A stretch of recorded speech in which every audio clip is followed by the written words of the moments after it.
giddy.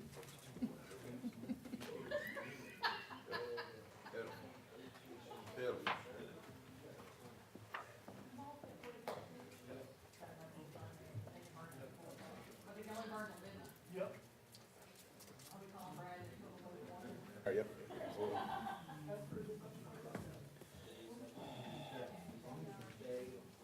Where are you with this movie? You called me, Richmond? You said 2 hours of traffic. I was trying to think 2 hours. No, I was in Williamsburg. When you called me. I was in Williamsburg and Richmond. Okay. So, you got here in 2 hours. You were running too. I was, You were moving. it's 2 hours to Richmond, so it's another 45 minutes travel, 45 minutes road.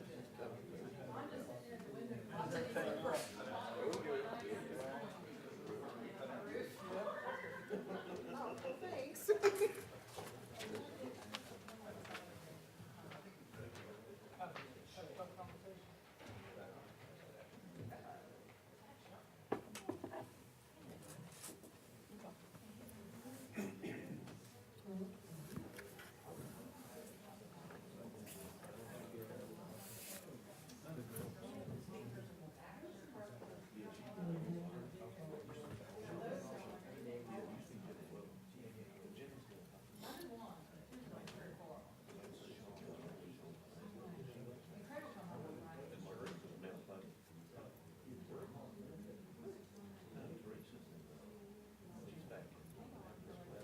Y'all ready? Mr. Martin, you ready? Ready?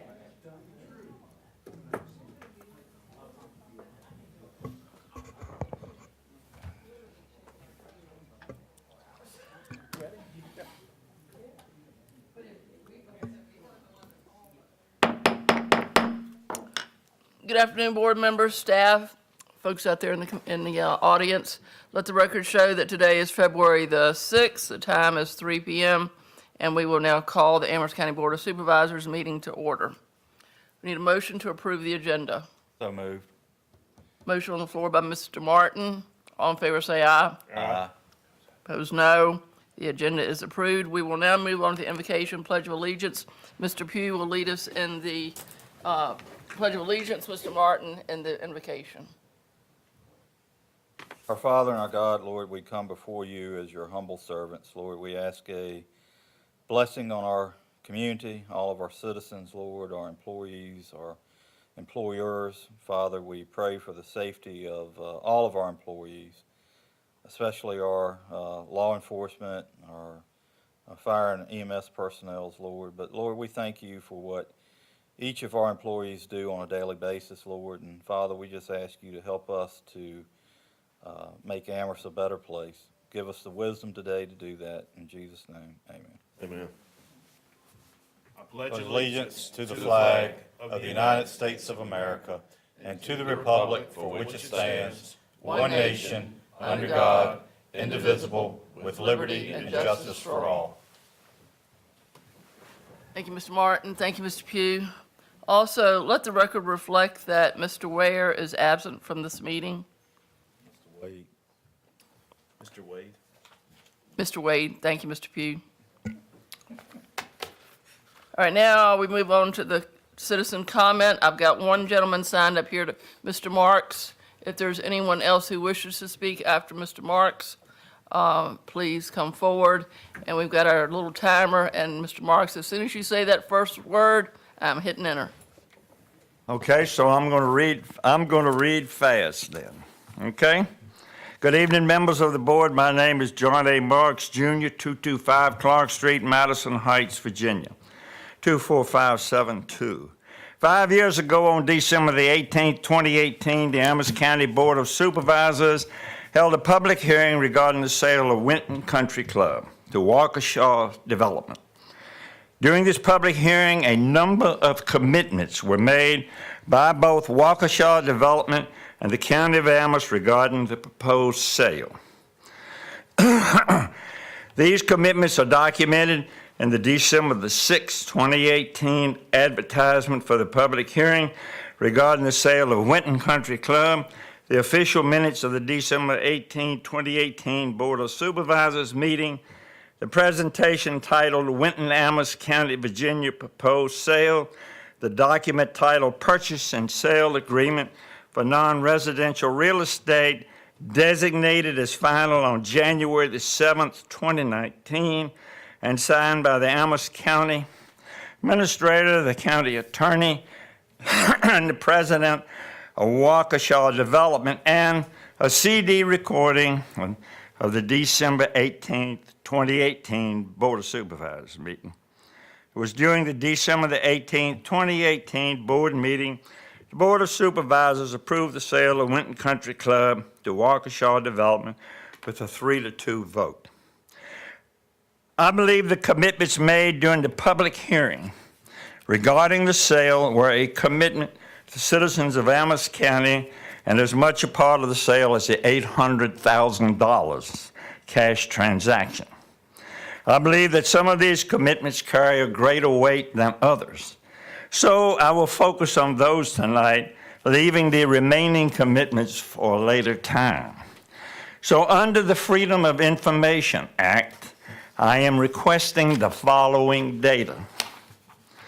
Records indicating how the $800,000 cash payment was dispersed. Records indicating that Waukesha Development has conveyed approximately 70 acres to the county for use as a fairground as well as other community events. Records indicating that Waukesha Development has conveyed a conservation easement to the county on approximately 250 acres for preservation of outdoor recreation. Records that confirm the historic Manor House is being preserved in accordance with federal requirements in partnership with the Sarah Henry Manor House Preservation Society. And fifth, records that confirm the county is doing whatever is necessary to assure the Winton Dam is compliant with the Dam Safety Act. So I am also requesting that my comments become a part of the official minutes of this meeting, and will provide the clerk with a copy of these comments. Thank you, and I look forward to your response. Thank you, Mr. Marks. Mr. Bryant, did you capture all of that? It's in here. Yes, ma'am. Thank you. All right, is there anyone else here wishing to speak? If not, we will close the public comment period and move on to the consent agenda. Any questions? If not, is there a motion? So moved. Motion on the floor by Mr. Pugh. All in favor, say aye. Aye. Opposed, no. Consent agenda is now approved. And we will move on to new business, deed of gift. And Mr. Bryant, I'm going to turn this over to you. Yes, ma'am. The board is being asked to formally accept the deed of gift of 22.157 acres of land from Ambler Farm LLC. This property is located in the town of Amherst. It's donated with an open space easement January the 8th. You may recall at our special called meeting when we went over this, we approved the ability for the owner to put an easement on the property. That easement was recorded. And so what we're asking today is for the board to formally accept this deed of gift with that conservation easement placed on it. You may recall that the purpose of the conservation easement was natural resource-based, outdoor recreation or education, watershed preservation, and preservation of open space. So the recommended motion is to direct the county administrator to sign the deed of gift document that is attached. Thank you, Mr. Bryant. Board members, any questions, any concerns, any further information that you all need? All right, can we get a motion then to direct the county administrator to proceed? So moved. Motion on the floor by Mr. Martin. All in favor, say aye. Aye. Opposed, no. It was actually, Mr. Adams beat me to it, but yes. Excuse me, let the record reflect my error, and Mr. Adams made the motion. We'll be okay. That's the second one today, though. Are we keeping track now? All right, Mr. Bryant, you squared away? That's squared away. Mr. Kilgore, thank you. I Yes, thought I sir. saw Mr. Thank you. Kilgore. There you are. Thank you, Mr. Kilgore. And thank your family. County Administrator's report. Yes, ma'am. This is for the EDA vacancy in District 4. The board is being asked to appoint a District 4 member to the Economic Development Authority. Mrs. Hunt, her term expired January the 18th, 2024. When we wrote this, we had a board meeting, but it was canceled because of snow and ice. Staff advertised the vacancy on social media, asking for letters of interest by January the 8th. Mrs. Hunt sent a letter of interest to staff on December the 28th, 2023, seeking reappointment. No other letters of interest were received, and Ms. Hunt resides in District 3. However, her previous residence when appointed was in District 4, and her business is in District 4.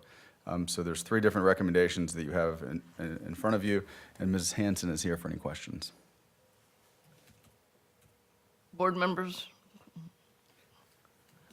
I would say if there's nobody else is expressing any interest, we just move forward with reappointing Ms. Hunt if she Yeah. has continued interest. Yeah, and Ms. Hunt's certainly done a good job, and all the EDA members and the director certainly do support her. It seems like I recall years ago that we changed the bylaws so that you didn't actually have to live in the district, you could have a business there. Is that right? Do I remember that correctly? That is correct. Yes. I think you were there. Okay, all right, so do we have a motion? Yeah, since she's in my district, I'll go ahead and make the motion. We reappoint Mrs. Hunt to the EDA board. Motion on the floor by Mr. Pugh. All in favor, say aye. Aye. Opposed, no. Mrs. Hunt is appointed, and please convey our sincere appreciation to her. Thank you. All right, county attorney's report. I have nothing. All right, moving on, liaison and committee reports. First up is Parks and Rec, Mr. Martin. Sure. So big things coming out of Parks and Rec is that the Parks and Rec master plan is well underway. My understanding is that they are getting good public input, good information. Sounds like the consultant is doing a phenomenal job. And also pleased to announce that Seminole Park is under construction. Very good, very good. Any questions? All right, moving on to the Ag Committee. That's me. I don't have anything new to report. Emergency Services Council, Mr. Adams.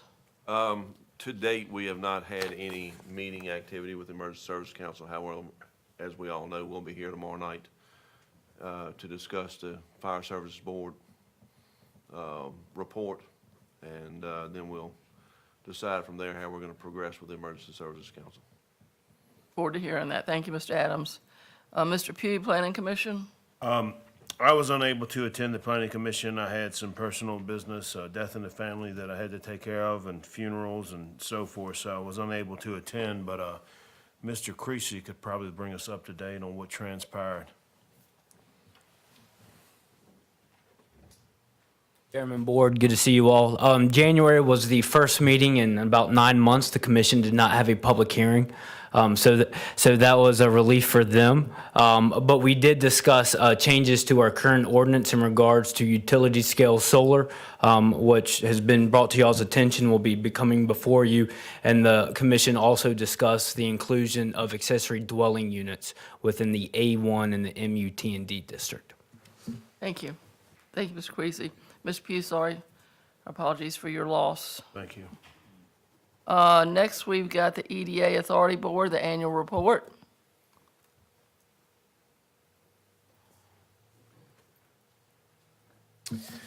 Good afternoon. Let me get this.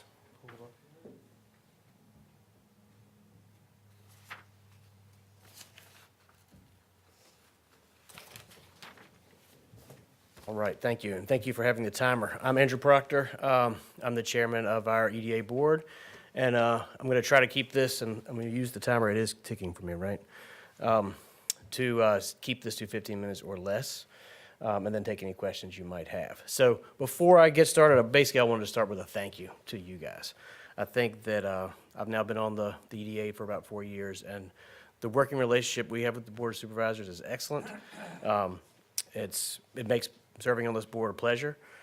We appreciate all the support you guys have had for the initiatives that help grow our county's economy, and your support of the businesses and schools and the workforce development that's going to encourage our children to stay here and help grow the economy. So, a couple of things I'm going to cover. I'm going to cover 4 main sections for you today, basically around the Commerce Center activities, because there's a lot of activity there, around industrial site development, workforce development, and then I'm going to touch on CVTC. But before I do that, first, thank you also for reappointing Ms. Hunt. She's an excellent part of our board. And I don't think we've actually hit on this kind of thing before when our annual reports But I think it's nice for you to kind of see the breadth and depth of experience that we have on the EDA. It's great. We've got people from all sorts of industries and backgrounds, which gives us, some excellent perspectives when we have to tackle some of the more complex things that we're dealing with these days. For a couple I have like two foundational slides here. So one of them is this one, just to remind everybody, well, what are the goals of the EDA? And the first two are obviously go hand in hand. It's creating quality jobs and then retaining existing jobs. We also are trying to, of course, enhance the Amherst County tax base and improve the quality of life for the residents in the county. I think this slide is also interesting. I'm not personally a fan of the terms basic industry and non-basic industry. So I like to kind of think of those as more of think of those as hub and spoke industry, if you will. The EDA tries hard to focus on the hub or the basic industry because that part of it, you're bringing in dollars from outside of the area, and that's companies like Glad and Greif that are then exporting their products. That sort of acts like a flywheel. So that is spinning around, and where you get your spokes, which is all of the terrible term non-basic industry. That's all of a lot of the small businesses that are helping keep and recirculate those dollars in the county. But they are, in turn, providing services for the Glads and the folks like that, Clorox. So both of them really work hand in hand, and the EDA is focused on both of them. We try to tackle the more strategic ones on the basic side and then bring in more of the small business piece. This is a pretty cool video that we have put together. Make sure I play it correctly. For you.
So I think what will help you with that is kind of this next slide. The video is helpful because the maps are pretty difficult to view in one dimension. But essentially, the Commerce Park has been around for a while, but there's seen a lot of growth here in the last few years. To call out a couple of lots, and then we're going to focus on some of the activity actually in there. The lot 6 is where the multi-tenant building is going to go. That's the yellow one. Lot 4 is the largest lot. That is now the one that the grading is complete. Lot 2 is the one closest to the entrance, and that's going to be for Frank Good. And then the wooded lot is in the far back. It's kind of in the corner if you go in there. That could be for future. So to hit on a couple of the different pieces, because there's just a lot that our staff does to keep all of these balls going. The multi-tenant building. So construction has started. It's moving along well. We have to be completed by next fall, or excuse me, this coming fall. The cost is $7.6 million. That went up due to inflation like everything else, but we are able to offset that through the grant and through our EDA funding, and we appreciate that your support of that because our funding is tied to the 1 cent. But this is going to be a great facility. It's set up to be for 4 different businesses, but you could have one business that wanted to take two pieces of it, or one that wanted to take all of it. So it's going to be, the main purpose of this is to help grow existing businesses and bring in new business to the county. Lot 4 is, again, the large graded lot. And so obviously is that most companies want to at least come into a nicely graded lot and be ready to go. not, it kind of helps people get that vision for what it looks like, and it speeds up the process for them to move forward with constructing a building. Frank Goods lot is, again, the one closest to the entrance, and so they'll probably build it out in some phases over time, just due to the construction costs that have gone up, but we expect that to start soon. ITG's building is not a new building, it's been there for years, but they purchased that building from the EDA last year, so that is no longer a lease relationship. Switching to industrial sites. So industrial sites, you think about like Richmond winning the Lego factory, right? Things like that. We are always looking for a great opportunity like that, and there are not that many large sites.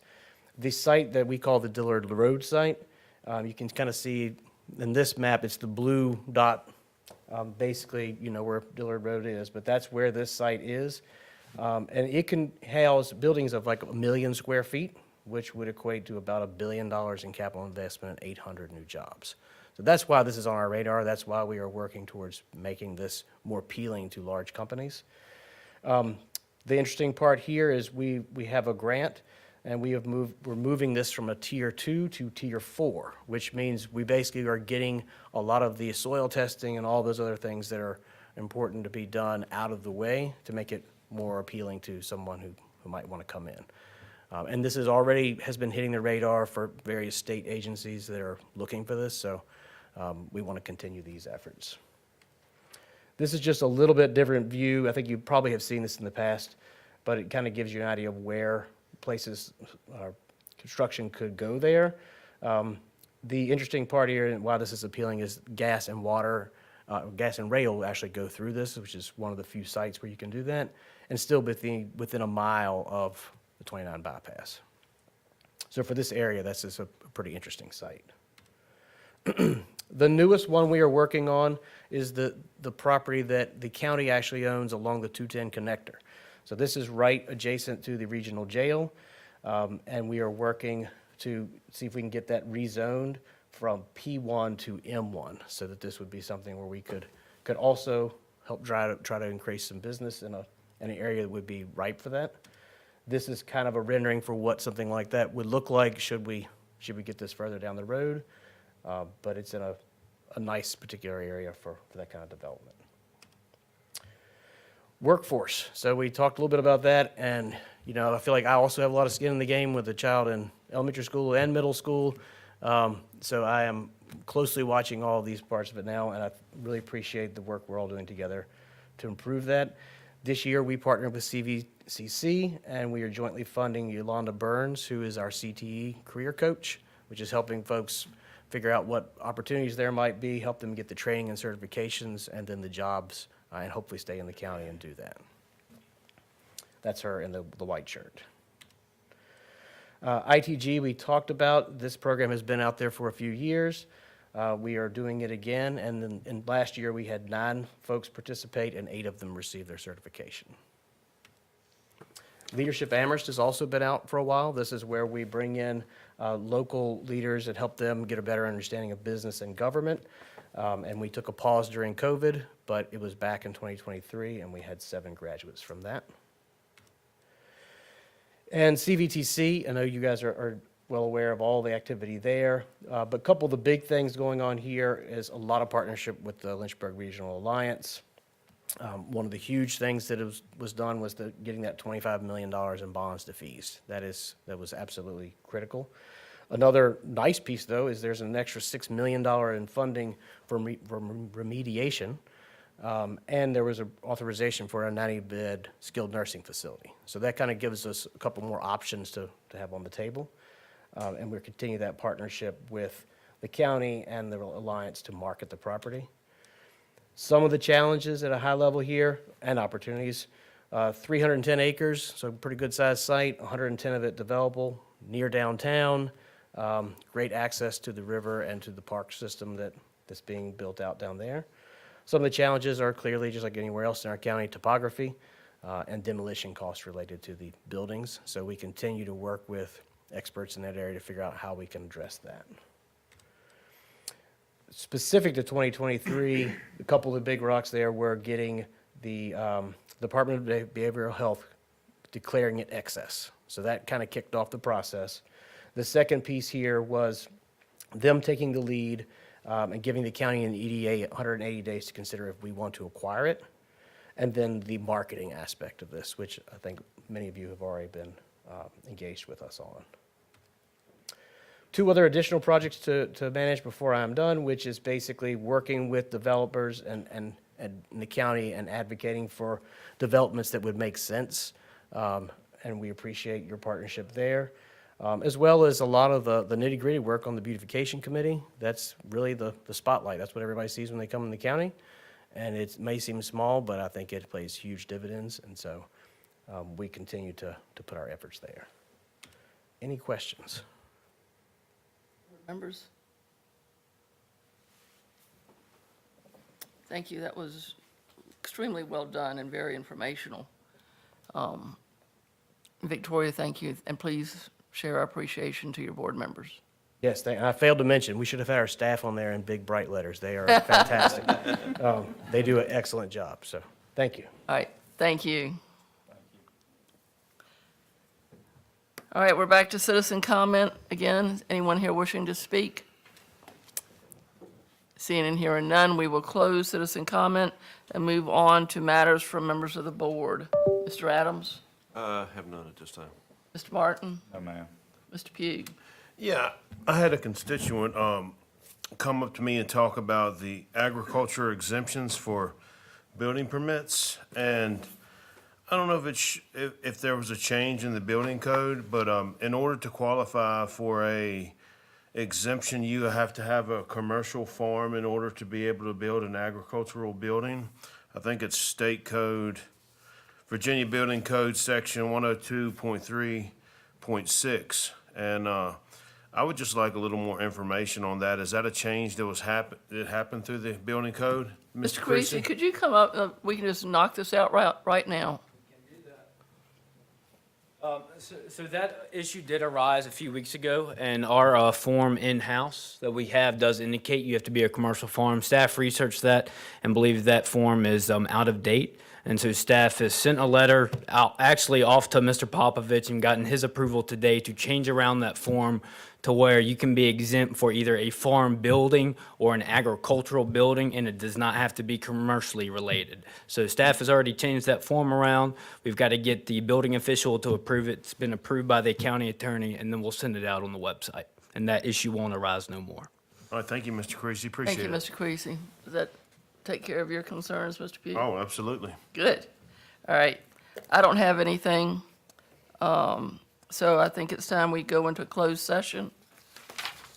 Mr. Pugh, do you have Mr. Martin, do you have it? I've got it. Okay. Madam Chair, I move to go into closed session pursuant to section 2.2-5711, 3711, A8 of the Code of Virginia, 1950 as amended, for the purpose of consultation with legal counsel employed or retained by the county regarding specific legal matters requiring the provision of legal advice by such counsel related to solar energy projects.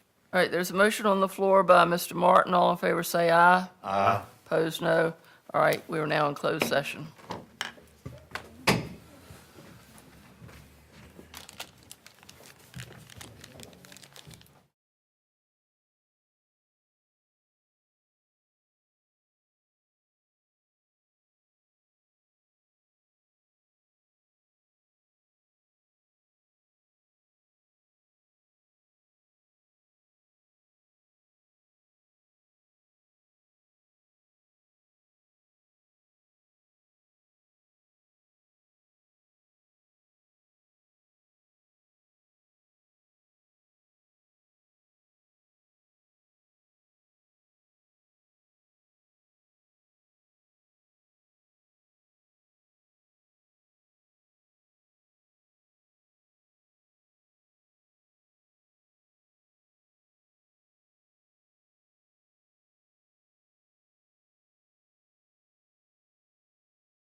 right, everybody ready? Mr. Martin, you gonna take us out of session?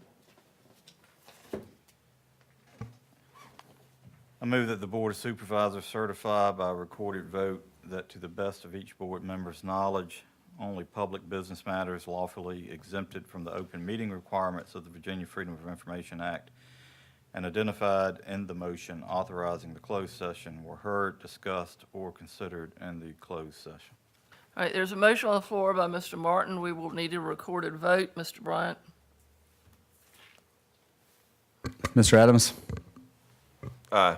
Mr. Martin? Aye. Mr. Pugh? Aye. Ms. Tucker? Aye. All right, we've now certified the closed session. We are out of session, and we will adjourn this current meeting and then re-adjourn for a separate meeting. Is there a motion to adjourn? So moved. Motion on the floor. All in favor say aye. Aye. Opposed, no. We're now adjourned. Are you ready to go right into this? Okay. All right, board members, got the agenda in front of you for the budget session. I will now formally call this meeting to order. Let the record show it's February 6th. The time is 4:04. Mr. Bryan, we'll turn it over to you.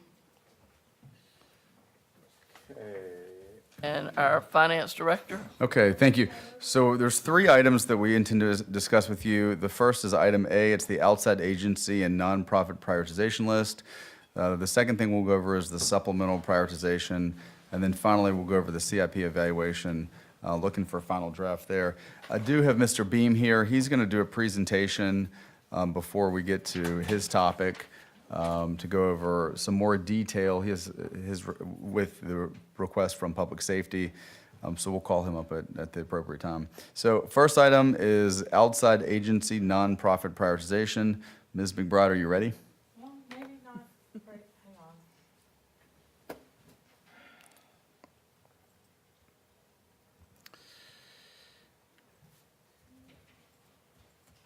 Okay, while we're waiting on Ms. McBride, I will, do you have it? Oh, we got it, okay.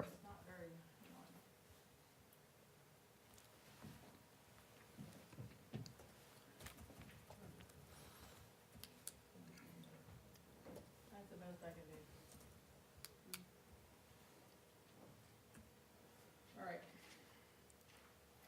I know you can't read that. I can't make, if I make it any bigger, let me see.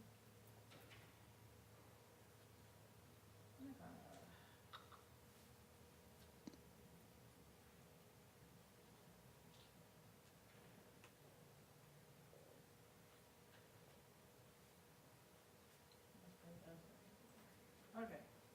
You want me to get started or you want me to? Yeah, there's three categories we're going to draw your attention to, and I would see if you can blow that up a little bit more, because I think you could lose that column to the left. There's three categories that we're going to draw your attention to. It's the mandated, it's the contractual, and it's the discretionary spending. And yeah, you ready to go through that? So you want me to do that? And Yeah. just use the numbers? Yep. I didn't even realize they were on there. Okay, all right. Yeah, I gotcha. So the first section of this worksheet for the, budget is for our, what we call our external providers. The first part is the mandated ones. So we are under contract or state code, we have to pay these. I've currently estimated the Blue Ridge Regional Jail. We don't have a good number yet from them, so as I get into the operating budget, I'm likely to get that number and may have it by the time we come back at the next meeting with the operating budget. But right now, I've estimated at 1.7, that's a little higher than what we're spending right now. I know you'll notice that last year part of your consent agenda was to pay the true up, but the last report I saw, we were about $100,000 to the good. The next section is contractual. We've agreed to pay these items for services that we receive as a county. We have the EDA strategic plan penny. We have the EDA operational budget and our contribution to GLTC for service mainly to the Madison Heights area. Are there any questions on the first two sections before we move on? Board members, everybody good? Yes. Okay, let's go. So the next section, which is the one that, we call it our discretionary.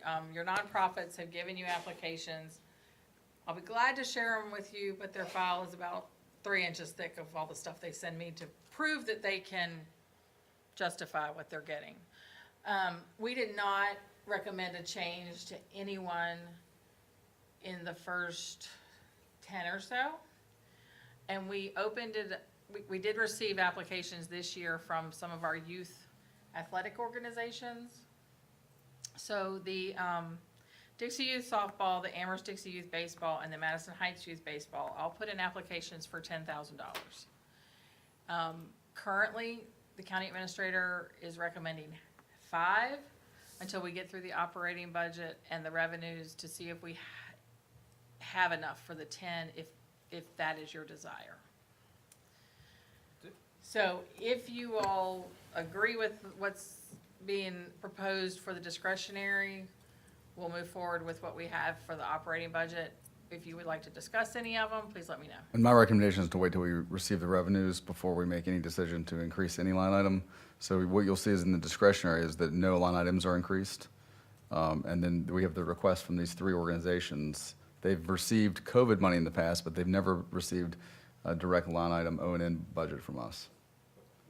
Didn't we fund football last year? We funded somebody. We funded 4. Actually, we did not, so for the ARPA grants that were distributed, we funded 4 out of the 5. One of them did not qualify. It was through the ARPA grant. Yeah, we did grants, and we said that the next year we would put them into this process for you all to decide if you wanted to contribute to their services for the county.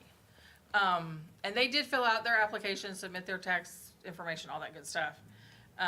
But we did not receive football applications, even though they did receive the application in the mail. I had a question, Sheriff, I don't want to put you on the spot. If this isn't the right time, just say so. I know in the past you had, through the Sheriff's Department, had helped out Dixie. Is that something that maybe you all are considering, or have you even got to that point yet? Ms. Tucker, to respond to you right now is a little bit difficult. Really, we got to figure out where we. Okay, fair enough. But yes, I would like to, if we can do that, to take that off of you all, and that's a crime prevention program I think this entire community needs, and if I can help those guys, we'll do it. Give me about another month or 6 weeks, and I should be able to, Okay, we all right. should know where we are. Thank you.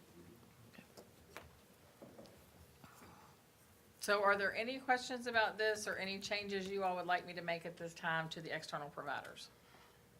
So I just got a global question. Sure. For this. So I see as of October 31st is where we're numbered. Why have we got such a lag between then and now? To see where we're at real time? You'll have the December number when I complete the operational budget. Okay, and when is that normally done? I will present it to you on the 20th. Okay. Revenues and the draft budget are scheduled to be presented that day. One more thing, Madam Chair, do you remember how much we gave them through the ARPA grant? 10,000 apiece. Sheriff, correct me if I'm wrong, but back some time ago, was that a partnership between us and the sheriff's office to the Little League back 10 years ago or so? Yes, sir, it's solely done through fine revenue. Okay. But there were, okay. 20 What? questions. No, okay, but the fine revenue, Sheriff, part of that goes to the sheriff's office, and then didn't part of it go to Parks and Rec? Yeah, we still separate out 20%. Okay. 80/20. Yep. 80/20. 80/20, but prior to my retirement, we always did it out of our side, not yours. I see. Yeah. And I intend to do that as soon as I see where we are. So we'll hold these where they are. Hopefully, I'm coming back to you all with a very nicely balanced budget in a few weeks.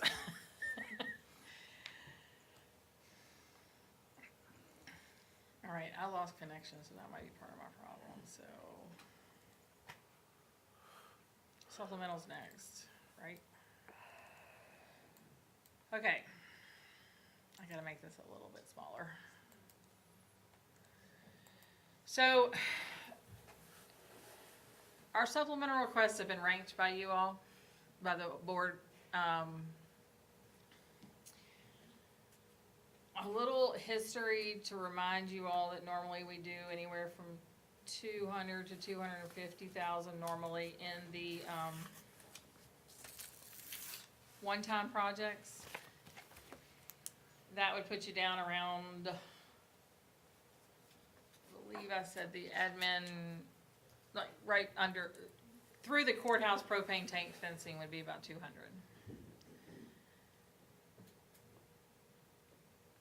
I want to make sure that these are the order you want to be in, so let me walk you through those, and then we can decide, or you all can decide if you want to do them all, if you want to cut off somewhere. So we have the sheriff's department roof, the courtroom lights, and the IT strategic plan are your first three top items.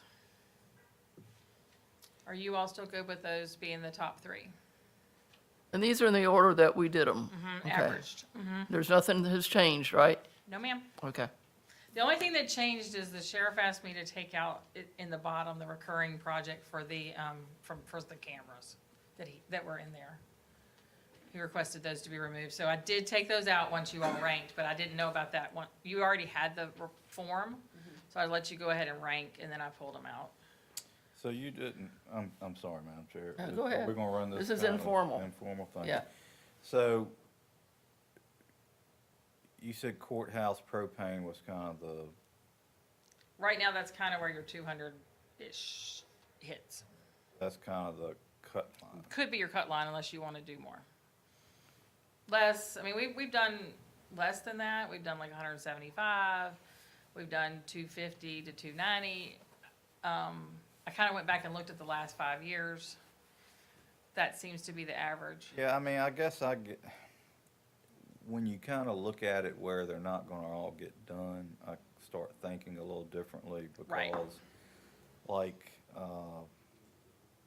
where is it? The admin, not the admin building, the, admin building outdoor cameras, which they're below anyway, right?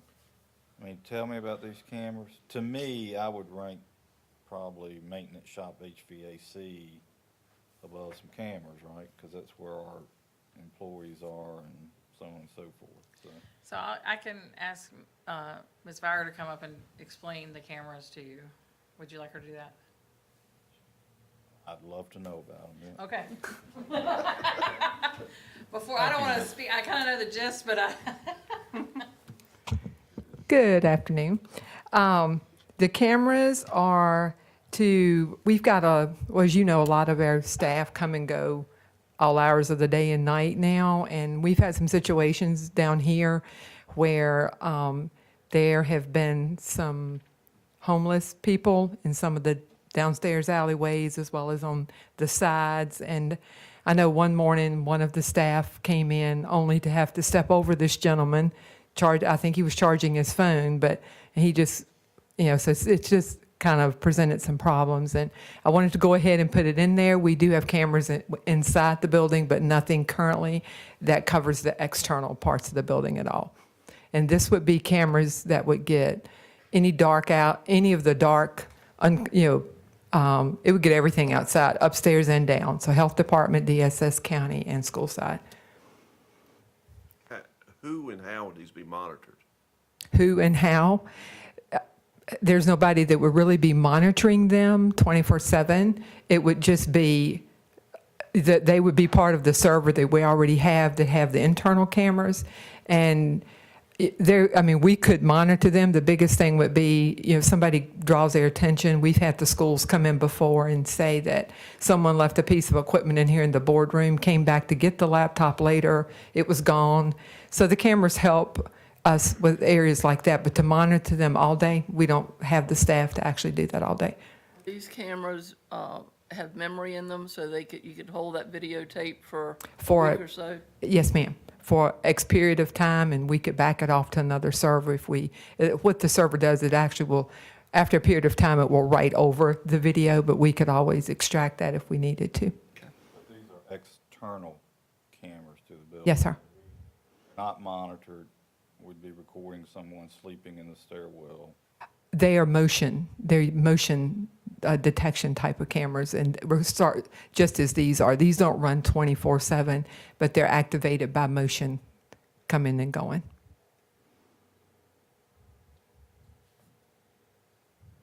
Okay, you're welcome.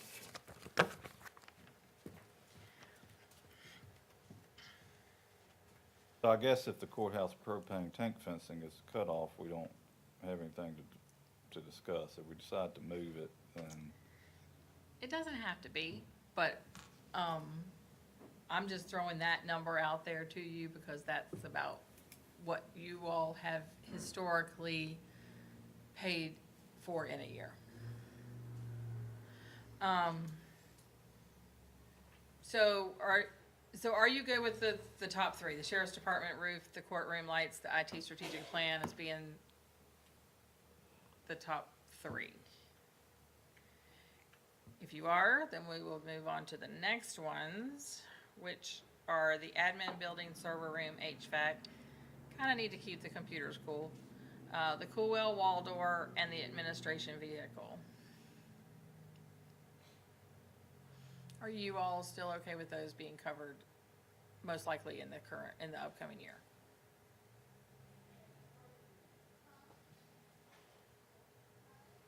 Yeah. Board members? Everybody shaking their head, yeah. Quiet means okay.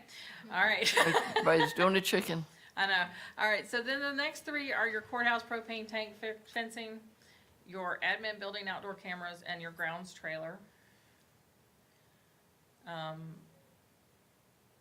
The admin vehicle and the courthouse propane tank, they're kind of scored about the same, so you could decide to flip those if you wanted to or move them around. The same with the admin building cameras and the grounds trailer.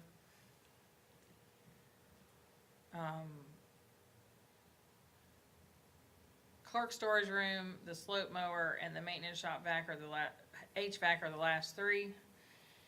And that's gonna bring you to the total at the top is about 380,000 for everything. did we buy a slope mower last year? It was on the list, but no. The remote control, we didn't buy No, we it? did not, you did not pay for that. It went to it was on the CIP, but I don't think it got funded.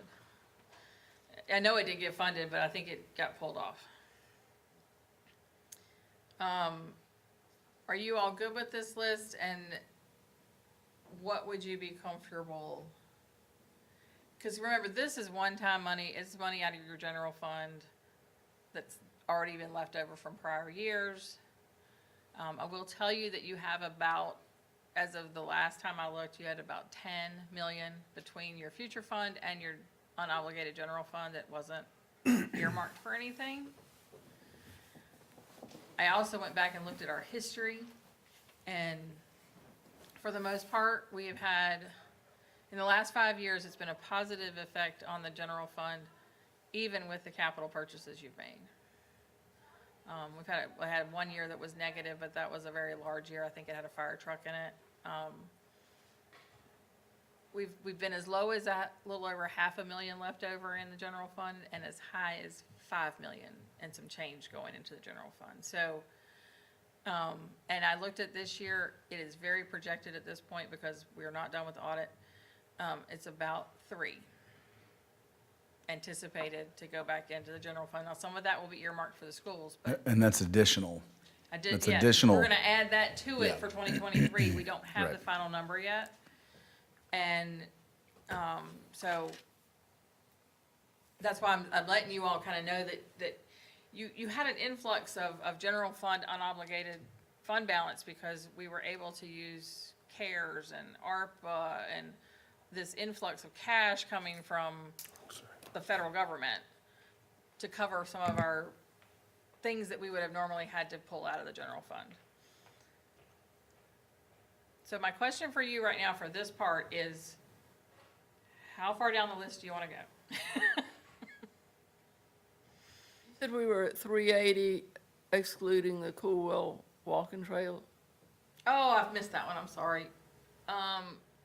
It would include the walking trail, because everything counting your recurring one-time projects is gonna put you around 380. Because 380. those are, if you fund them, we would get to the 440. So my question was, you've looked at the average over the last few years, or 5 years, whatever it was, what was the average? For spending on supplemental, Uh-huh. anywhere between 200 and 250. So that's where I would like to, I mean, somewhere around that general vicinity. I mean, that's where I'd like to see the line at this point.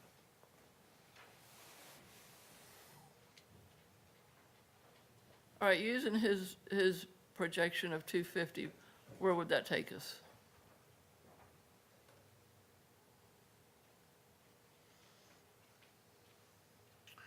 It should take you to right above the grounds trailer. It does. Wait a It minute, does. take you where? I didn't It hear you. It covers the outdoor cameras. It covers the outdoor cameras, but doesn't get the grounds trailer. Correct. Okay, okay.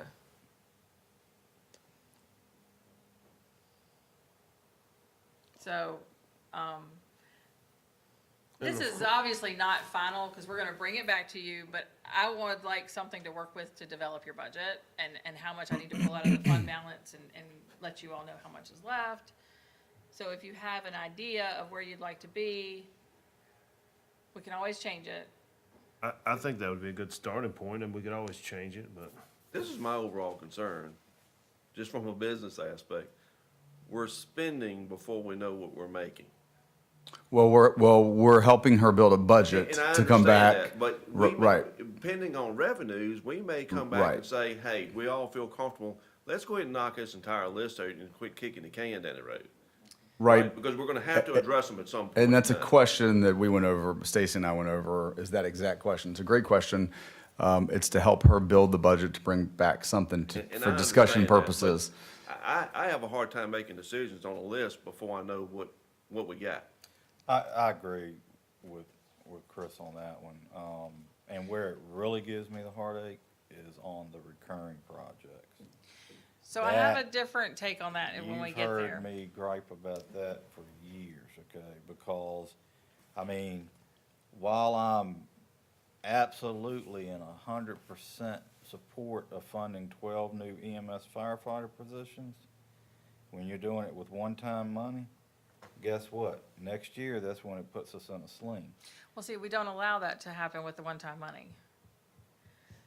I'll get to how we're gonna come up with that part in just a second, but that supplemental at the top and your CIP, that is in your fund balance policy to use your leftover funds to fund one-time capital purchases.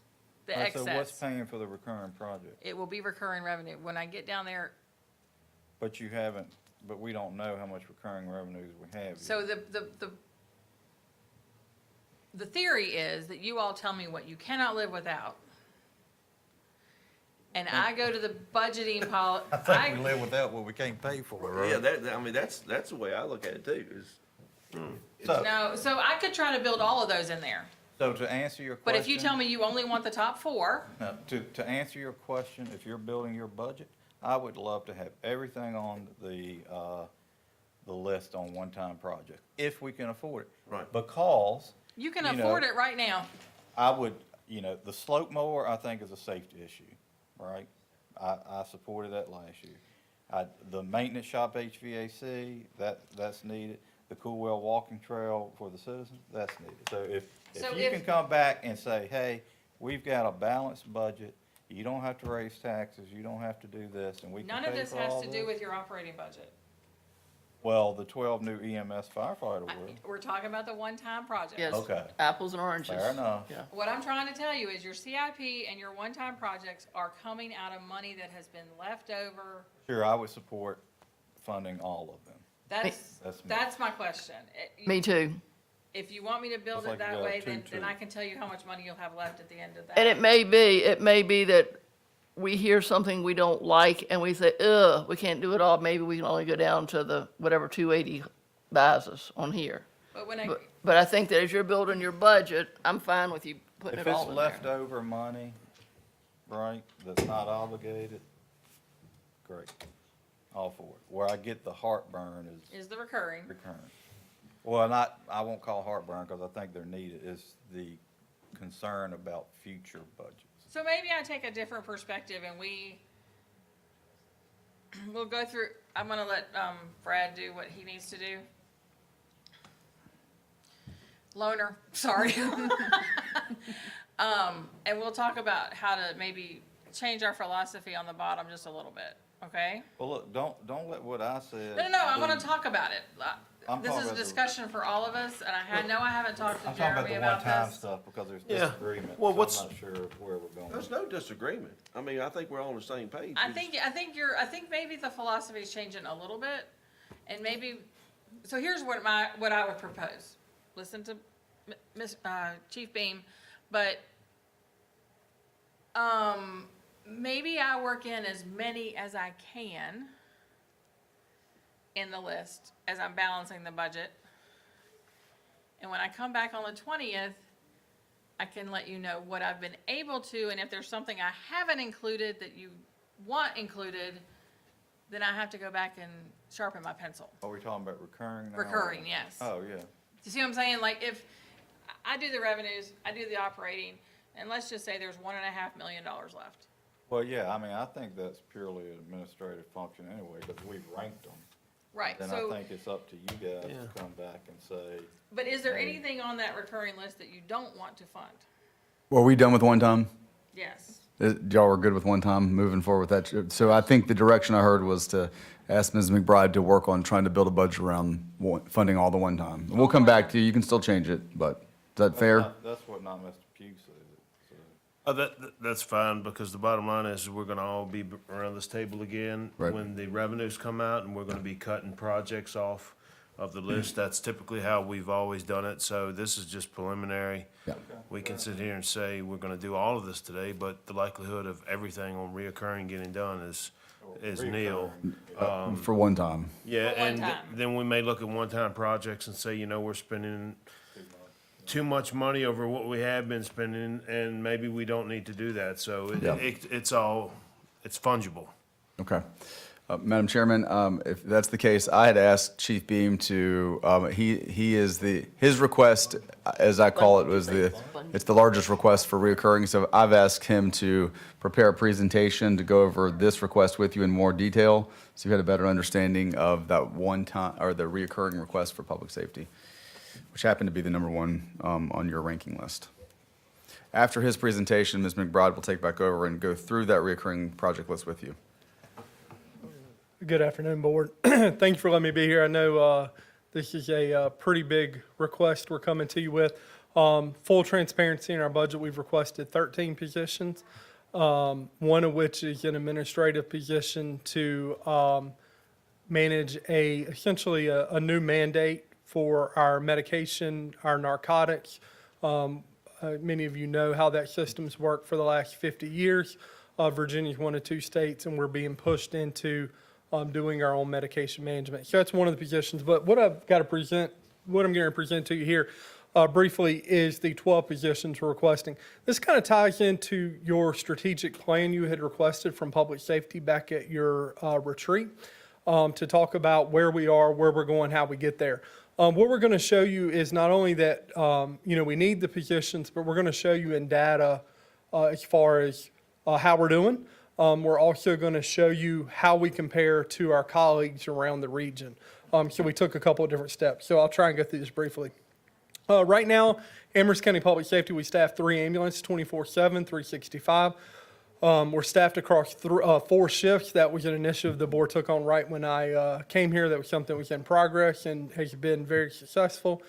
Each shift has 6 providers, a minimum of 3 of those being an ALS position, and 1 captain. And they're spread out across, again, all 4 shifts, and that gives us a total of 28 folks in the operational position. You all were great to us and gave us a peak truck to kind of bridge this gap. I'll remind you that last year we applied under your direction for 12 positions under the SAFER grant. Unfortunately, we were not successful there.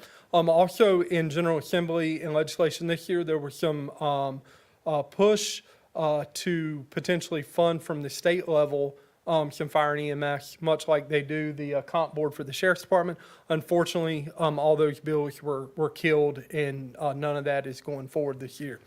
But you all did give us the peak truck to bridge that gap, 9 to 5. That's been very successful. But I tell you, our staff is pretty tired. We're using a lot of overtime and stuff for that, and folks are getting worn down. But what an incredible staff we have that continue to do this day in and day out. And I'm going to show you in just a minute that we are the busiest department anywhere in the region when you look truck over truck. So when we talk about the awesome employees we have, not only are they doing it, but they're doing an amazing job, busier than anybody else. So that's one of the things I'm most proud of. Again, 24/7 over 3 shifts, 1 supervisor. I just want to tell you right now, our volunteers, unfortunately, on the EMS side, on the fire side, we still have very vibrant volunteerism in the county. But on the EMS side, unfortunately, that's dwindled over the time. Last year, our volunteers only responded a little over 1% of the calls, leaving 99% to our career staff. You know, our county population, last year, we had 5897 calls. That becomes important in a minute. When you divide that out amongst 3 ambulances, that's 1,966 calls over the course of the year that each ambulance, the 3 ambulances, would run. That's going to be important because as we look at population call volume, that sort of thing, we start looking at Rockbridge, Nelson, Campbell County, Franklin County, some of the others I'm going to go to really quickly. You're going to see that we are busier than anybody else. And it's hard when you're looking at population, that sort of thing, to equate that, but we're using that yearly call per ambulance as kind of that litmus test among every department. Here we're looking at Nelson County. Nelson has a very unique system. They partner with Wintergreen. They contract with Wintergreen to provide service. Wintergreen has 4 ambulances, 2 on the Route 29 corridor, commonly the 29 ambulances. There are 2 of them there. They have an ambulance on the mountain at Wintergreen and 1 in Nellis Ford. In talking to their fire chief, they can put a 5th ambulance in service if they need to, as time, call volume dictates. They have 3 supervisors, 1 in each station. Their volunteers respond to about 5% of the calls in the county. You see the county population, EMS calls about 3,000. Now we start to see that delta between what our folks are running compared to what a Nelson, when you're making it divisible by trucks. That bottom line is what you'll see across the board, and we'll come back to that in a minute. When we look at Brockbridge, Lexington, and Buena Vista, we kind of put them all together in one pile. There's 6 ambulances during the day, 5 at night. We average that out to 5 trucks. They have a proposed supervisor coming on in FY25. Population EMS calls, when you come down, you see that they're 1280 each ambulance per call. Campbell County, they have 6 ambulances. They have proposed another one in FY24 or 25, excuse me. Volunteers respond to about 2% of their calls. EMS calls about 10,000 annually, and you see they're at 1666. I think they're the next closest to us when we look at that bottom line of business, and they're going to, my understanding is in their budget, trying to reduce that even more. When you look at Franklin County, they have 7 stations, 2 supervisors, 5% volunteer coverage. You see the call volume there, and then you see 1185. I'll bring all that back around so you can kind of see all that data put together there. Again, so when we were unable to get Bedford's data, unfortunately, we didn't compare to Lynchburg because we know Lynchburg's quite a bit different because their trucks, the transport time, the hospital, so we did not compare to them. But when you look here, again, Amherst County is the most busy service anywhere in our entire region. So that was our litmus test that we used to determine how busy we are. The next thing we're going to look at is how we've done. We're going to look at 2022 data. We worked with the Timmons Group to put data together and heat map our calls for the year for different call volume. Whoop, I got fast. All right, so you're going to see 4 different colors on the maps coming up. One is calls that responded to in less than 7 minutes, green 701, 1259, so on and so forth. We'll talk about each one as we go to the page. These were our calls that were less than 7 minutes in Amherst County, and that's according to the national, and we use that number. I'm telling you why we picked those numbers. NIH, National Institute of Health, average time for U.S. dispatch to an arrival of a non-rural setting ambulance. So less than 7 minutes in non-rural. And we see that pretty well here captured in some of the Madison Heights and here in the town of Amherst area. We did that pretty well. You would think in Madison Heights, places we can get to pretty quick with a truck, and in the town of Amherst, we would like to see all of our calls in the 7-minute marker. Unfortunately, it's not the case, and we'll talk about why that is. Here we were looking at anything under 13 minutes. We picked 13 for two reasons. One, the median response time for rural settings across the country is less than 14 minutes. But we picked 13 minutes for this color coding because 13 minutes is what American Heart Association says is the upper limit for a cardiac arrest. Somebody goes into cardiac arrest at your house tonight, even if you're doing bystander CPR, survivability is almost at 0% if EMS can't arrive within that 13 minutes. So we kind of said 13 minutes was that gold standard, so less than 13. So in a perfect world, we would love to see most of our county the blue and the green. Unfortunately, I have to continue on and show you that's not the case. We now have 13 and 20 minutes. So 13, we talked about why that was an important number. 20 is an important number. That's the upper end because in 2013, when we had a lot of volunteerism in the county, we set that as the upper limit for even our volunteers to respond to a call. We wanted to be on scene in less than 20 minutes. We know our survivability goes way down after 13, but 20 was kind of where we said, hey, this is about as far as we want to go. Unfortunately, I wish I could stop my presentation there, but I can't. I unfortunately have to show you where we are over 20 minutes throughout Amherst County. And you're going to say, why in the world are we 20 minutes in the Madison Heights or the town of Amherst community? And each one of these dots, there could be more overlaid. So for one particular location, the jail, for example, if we were over 20 minutes to the jail more than one time, you're only going to want to see one dot on this heat map because it was not color-coded to the point to become brighter in color the more you have. It's all one color, so those are layered over each other. So what that tells us right here, probably when we go back to the yellow and to the red, what that's telling us is we're having to respond from another station, we're having to hold a call, we're having to call Lynchburg for mutual aid, we're having to come from the hospital, which we do almost daily, to run a call. We would not like to see, we hate seeing yellow or red in most of these areas. As someone else who told me, you have a little bit, you kind of expect that in some of our rural parts of the county because you know you live so far out. But when you're in a pretty condensed area, you expect when you call 911, you're going to get that service pretty quick. I'm going to show you now, this is the overall data for 2022. We had 20 and 21 has been compiled as well through Timmons. And we've put that on our dev site as well, that the county administrator and some of us have access to be able to show that data. I do want to tell you that Division Manager Ben Bond from the EMS division went through and did a quality assurance on these to make sure that this was true data. Once we transferred it from our CAD system to Timmons Group, we went back and did a quality check to make sure that this was relevant data. And most all of them were. There are a couple of anomalies we found that we were trying to take out, but for the most part, it's all 100% data. So you see that there.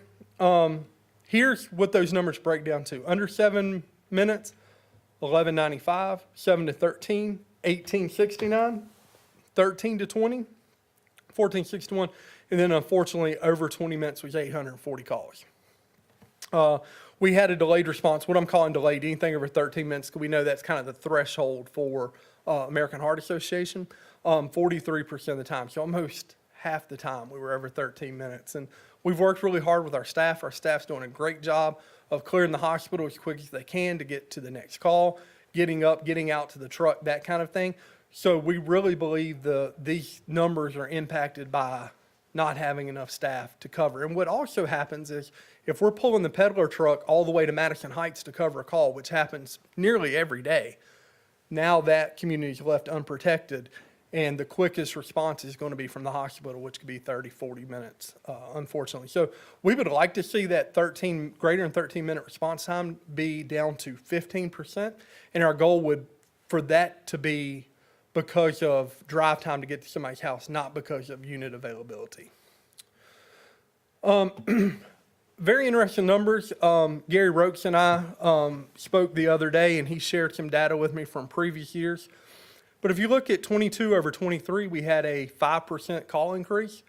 20 to 20, that's a 4-year, we had 15%. And then from 13 to 23, we've had a 33% increase. We typically, when we go back and look, we're seeing about a 5% increase annually. That's contributed to a lot of different things. People can't get in their primary care physician's office, so they're using the hospital. They're waiting till they're in crisis. Somebody has high blood pressure or something of that nature. They wait till they're in crisis to call 911. We also see people who are aging in place at home now, wanting to stay at home versus going to a facility, which we all can appreciate. And then our baby boomers. There's a statistic out there, I think all baby boomers will be over 65 years old by the year 2030. And we know that's a large number of folks who are going to be aging in place at home. Keith, I had a question. Yes, ma'am. All right, 2013 to 2023, 10 years, 33%. But then the next one, 20 to 23, don't you have the same numbers in there? Yes, ma'am. Those numbers are in there. I'm sorry. Those are just independent numbers for that year. So this isn't a 50% increase. This is just what the increase was for that time frame. Thank you very much, Okay, Ms. okay. Tucker. Yeah, it's only been a total of 33% Okay. over 10 years. It was 15% in a 4-year period. Yes, ma'am. It's not compounding to be whatever that would be, 53%. It's not been 53. It's been a total of 33. Thank you for that. Long-term, what we're requesting, this year we're asking for 12 positions. We know that's a lot. We know that's a big ask. What we think, as we talk about strategic planning, what our need for this community would be to have 5 ambulances covering Amherst County, 1 supervisor, and an additional QRV. That would require, from date, 28 additional positions. I know that's a lot. That's in the area, I think, of about $2 million to make that happen. But this year, we're asking for 12 of those positions.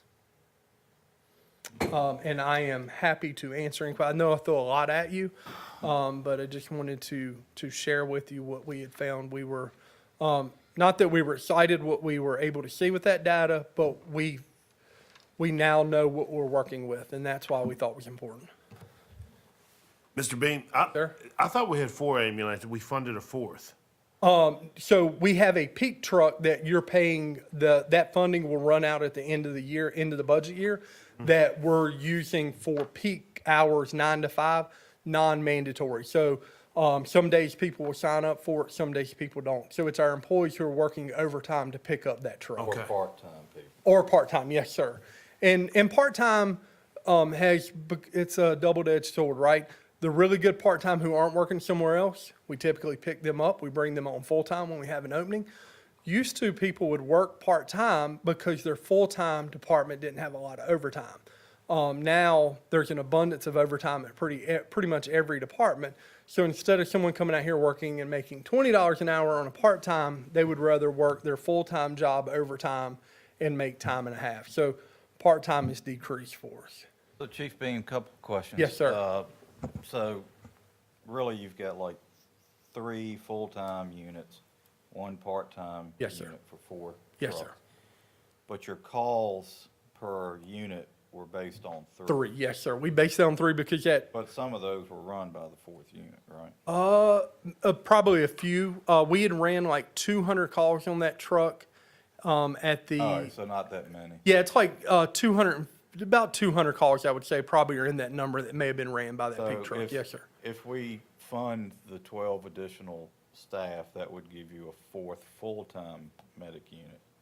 Would you be able to keep the peak hour truck? That would not include the peak truck. So let me back, that's a great question, Mr. Martin. So the 12 position, 8 give us that truck. So there's 2 on that truck over 4 shifts. And so that's the 8 positions. Position 9 through 12, what that does is gives us that opportunity, because we have to have those trucks in service every day.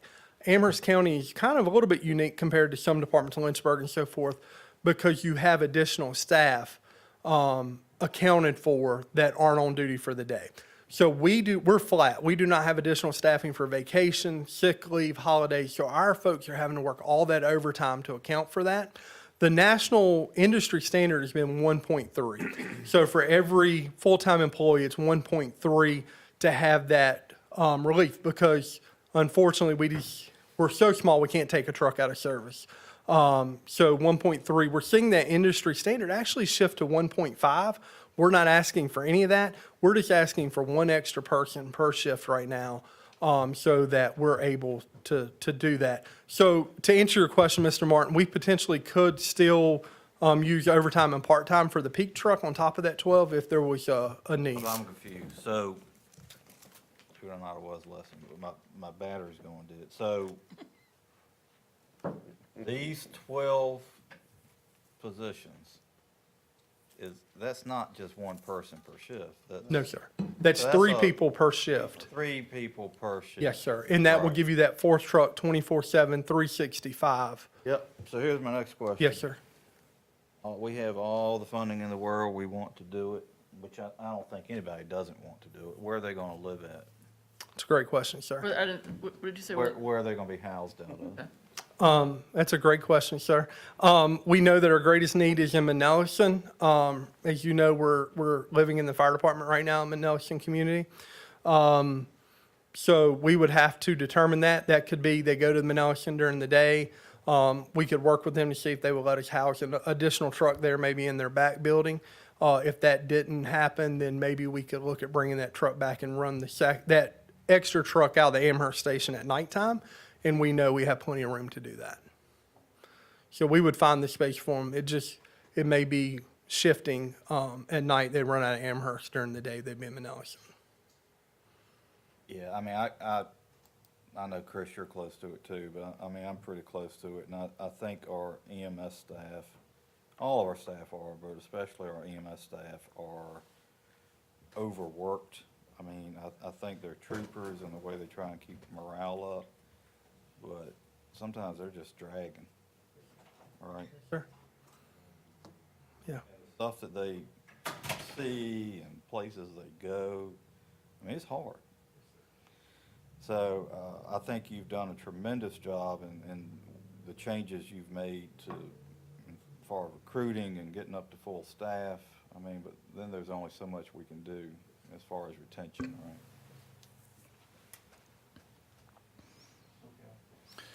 Okay, so what our plan was, Mr. Beam, thank you, great presentation. Any other questions for him? If not, I'm going to turn it back over to Ms. McBride to walk you through these reoccurring projects and how they ended up being ranked. Any more questions for Chief Beam? Okay, thank you for putting that Appreciate it, together. sir. Thank you. Okay, Ms. McBride, walk us through the list, please. Okay, so your first 3 are your 12 EMS. We have one SRO that's been grant funded for more than 4 years, so until May, we won't know if we need to fund that position or not, so we have put a placeholder in here. That one you ranked as number 2, and your cybersecurity enhancement protection is your third one. Are you all still good with those 3 being the top 3? I'll Is there keep- any way of getting a feel on that SR, and I'm not sure if it's a question for Nope. you or the sheriff as far as how we feel about which way that pendulum may swing? Mr. Adams would probably want to know, so General Assembly is probably close to naming or. The grant application process just opened. Oh, okay.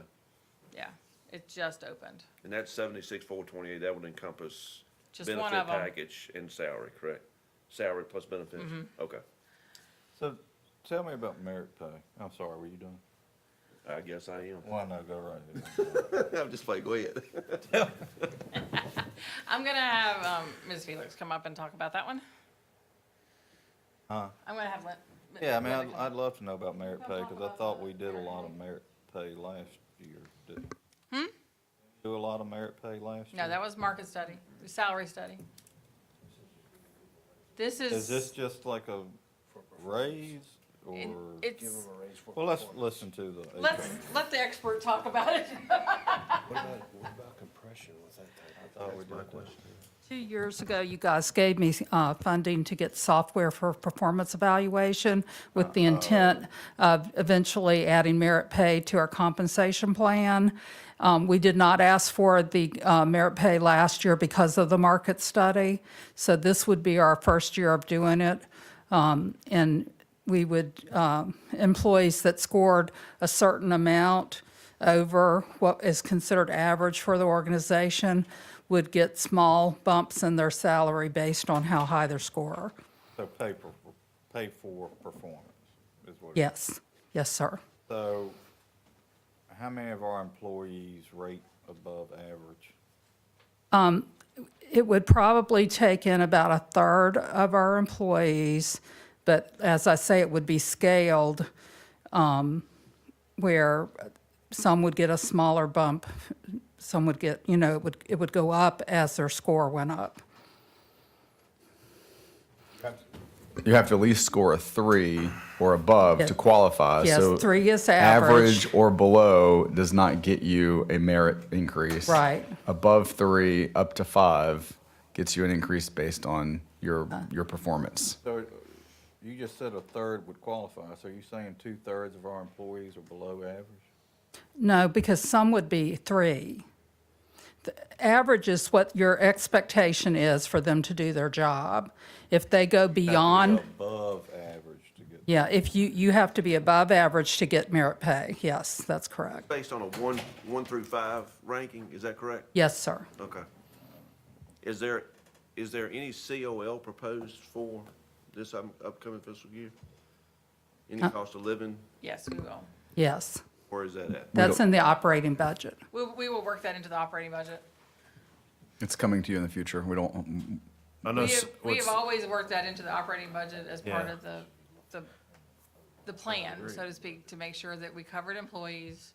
So we're looking at 3.7 right now. That's what CIP for this area is. I know Social Security CPI, not was like CIP. 3.2%, I believe. Huh?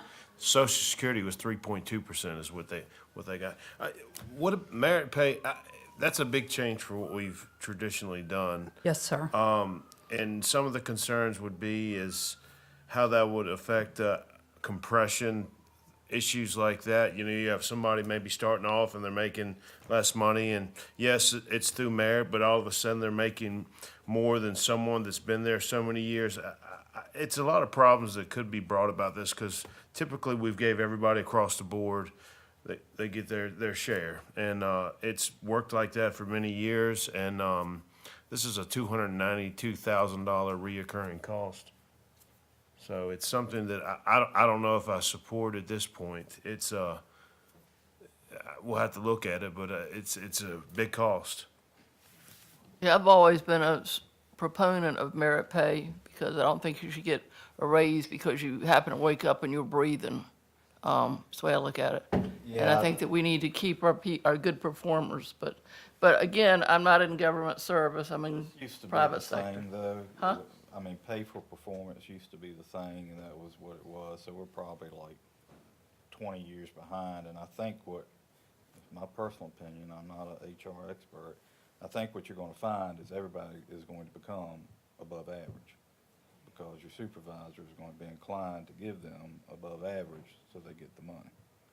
So I've kind of not, I'd rather just pay people what they're worth, give them their merit, their cost of living increases, deal with compression, and move on. How do you feel about that, Chris? If I could add, the software that we have has a bias indicator in it, and we can identify supervisors who are giving their employees consistently high ratings and examine those evaluations. Yeah, the problem with that, though, I mean, maybe you do have consistently high rate. So anyway, You took your words right on that. I mean, because I was a product of government for almost 29 years.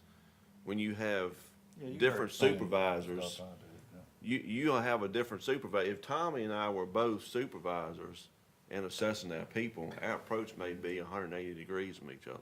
Yes, sir. That's where it bothers me when it comes to merit pay in government. When it comes to the private sector, it may be a little bit more applicable, but just in all of my years of dealing with, I just did not see a good outcome from merit pay in government. My concern is what Mr. Pugh just hit on, and that is compression. That gripes me to no end in government, because that is what we deal with all the time in government. And look, I don't want our employees out there to think that, hey, we're not trying to get you everything that we can get you, because we are. It's just that it needs to be fair and equitable across the Correct. board, and I'm not sure how you do that. So, yeah, I kind of have concerns about that too.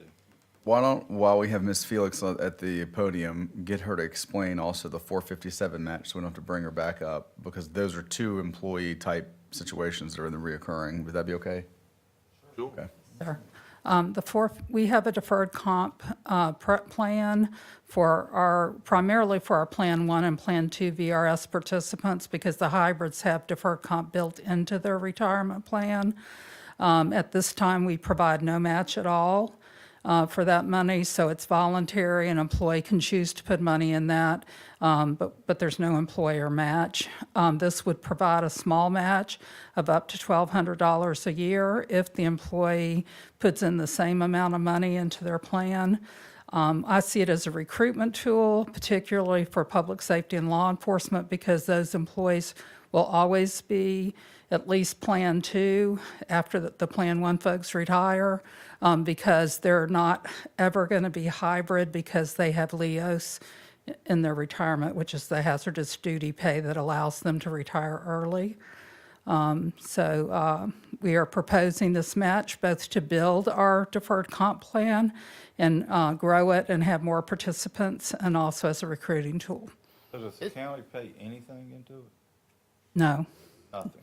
We don't put we don't anything put into it? anything into it. We'd only be using this as if they match it. I'm sorry.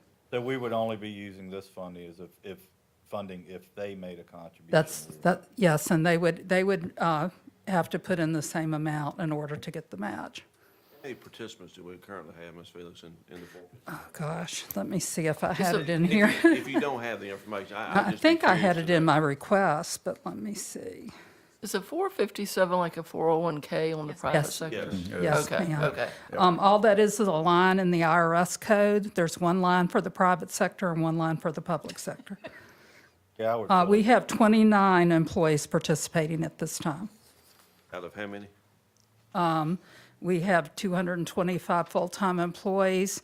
I would say the hybrids are probably 30% of our employees at this point, but growing all the time as we recruit new employees. Unless they're public safety or law enforcement, they come in as a hybrid employee. What's a hybrid? What's a A hybrid? different retirement.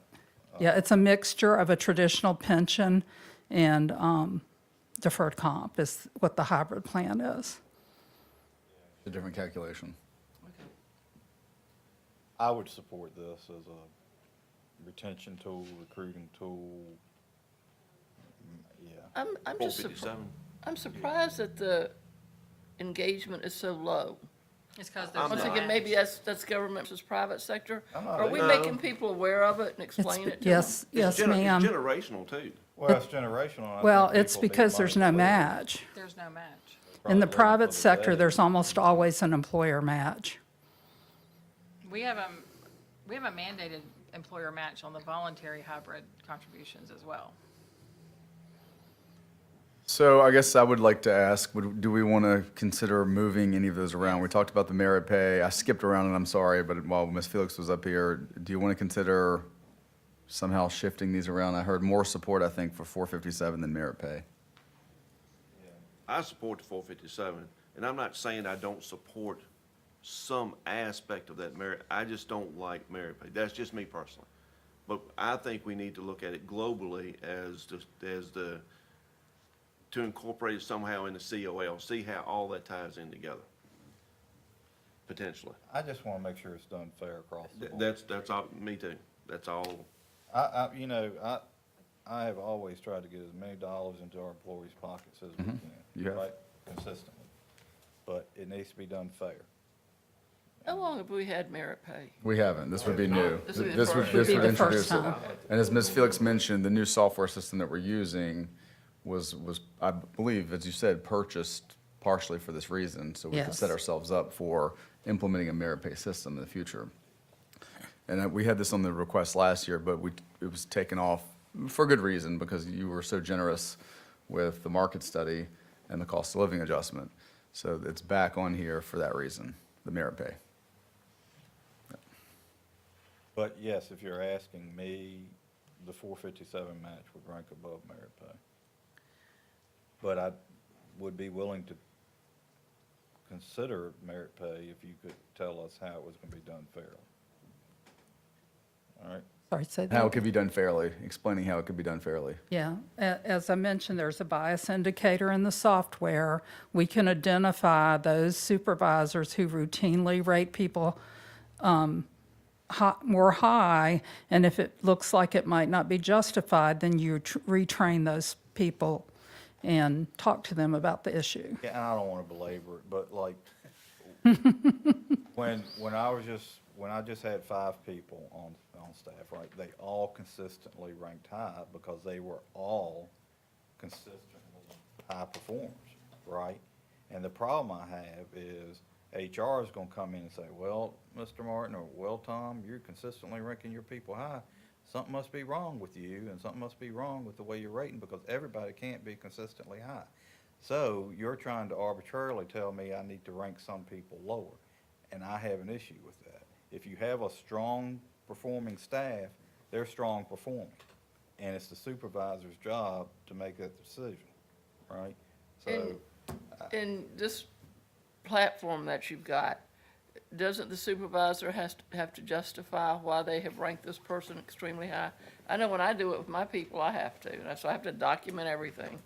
Yes, there's Does a. that get rid of what Tom's concerns are or no? On each area that they're rated, there are, first the employee does a self-rating, and then the supervisor rates them, and then the supervisor adds comments that tell why they have rated them, the rating they have given them on each section of the performance evaluation.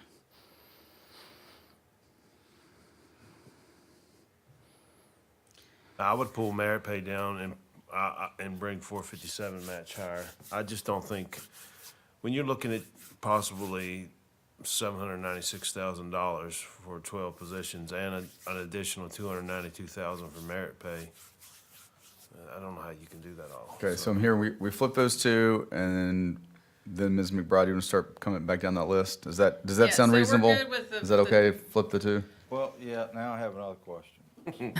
Not about merit pay. So we just talked about one SRO, and now we're talking about 6 SROs. So they're under a different grant. So I separated them. I can't say for sure, neither can they, but those 6, as long as the funding is there, are probably more likely than the one. So that's why I separated them out, because they're on 2 different grant platform, or 2 different grants for those. And so that's the only reason I separated them out. Now, we could find out that we got the grant, and I already work in the match into your operating budget. Yeah, but these are already real people, right? Correct. That's why I I put don't these see in us- here.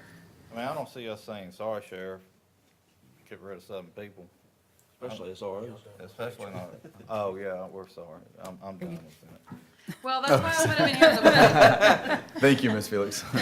I'm sorry if that was rude, but. So, Mr. Martin, the reason I put them in here as a placeholder is to let you all be aware that we could need this funding.